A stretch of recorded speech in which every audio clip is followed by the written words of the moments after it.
Oi, tudo bem? Eu sou a Regiane e hoje eu quero convidar vocês para um papo educador sobre um assunto um pouquinho controverso. Castigo, pode ou não pode?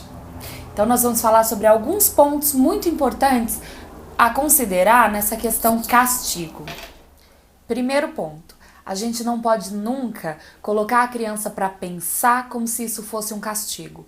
Pensar sobre as nossas ações, sobre o que nós fizemos ou deixamos de fazer, é um exercício que a gente tem que fazer diariamente, constantemente. E não associar isso a sendo um castigo. Ah, você fez uma coisa errada, agora vai ter que pensar. A gente tem que pensar e avaliar as nossas ações sempre. Então isso não pode. Segundo ponto. As regras precisam ser claras. Então, da mesma forma que na sociedade nós temos regras para cumprir, na escola e em casa também precisam existir essas regras. E para que eu respeite essas regras, eu preciso conhecer, eu preciso entender essas regras. E uma vez não cumprindo essas regras, esses combinados, ela vai ter uma sanção, né? Então ela vai perder o direito de alguma coisa porque ela não cumpriu um dever, um combinado que tinha sido feito. Por exemplo, na sociedade, eu tenho o direito de dirigir, já que eu participei de um curso, entendi as regras de trânsito e consegui a habilitação, eu tenho o direito de dirigir. Se eu infringir as regras de trânsito que eu já conhecia, se eu infringir essas regras, eu vou receber uma advertência, que vai ser uma multa, certo?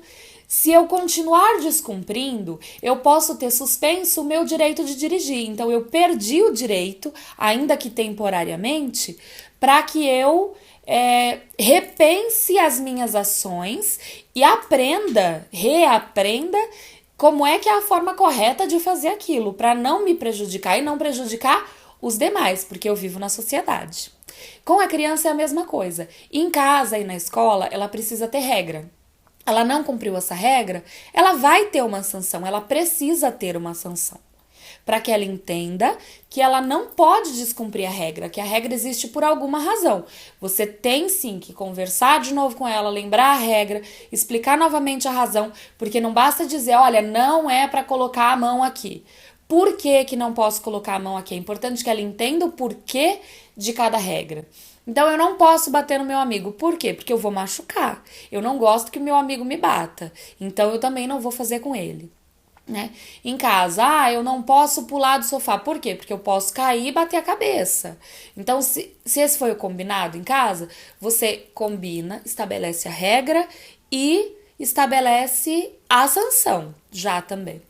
Na escola, o que eu costumo fazer? Eu dou uma advertência. Então, a criança tá fazendo uma coisa que não pode, eu falo, olha, João, lembra? Não pode isso, por quê? Aí o João me diz por quê. Ok, lembrou.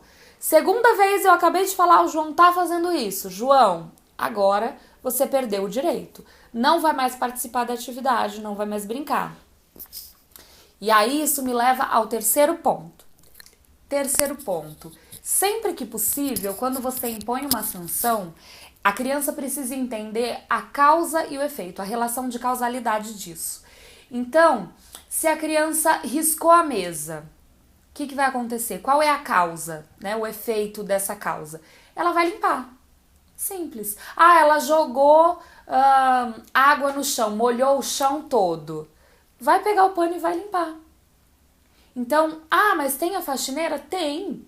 Mas ela fez de propósito, não foi um acidente. É diferente de quando derruba. Mesmo assim, não vejo problema em limpar. Mas, voltando ao assunto da sanção, ela precisa entender a causa e o efeito. Então, não adianta, a criança derrubou na escola, empurrou o amigo. Vai ficar sem ver TV. O que tem a ver a TV em casa com o que ela fez com o amigo na escola?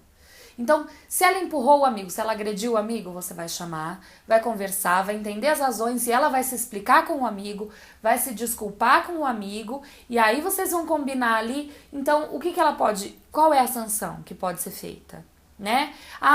Numa atividade em grupo, ela não está participando adequadamente, ela está atrapalhando os colegas no desempenho das atividades, então, ela não vai participar da próxima atividade. Olha, você não vai participar dessa porque na outra você não colaborou, você não fez direito, então agora você vai ficar olhando para ver como é que é a atividade que tem que funcionar, como é que funciona a atividade da participação em grupo.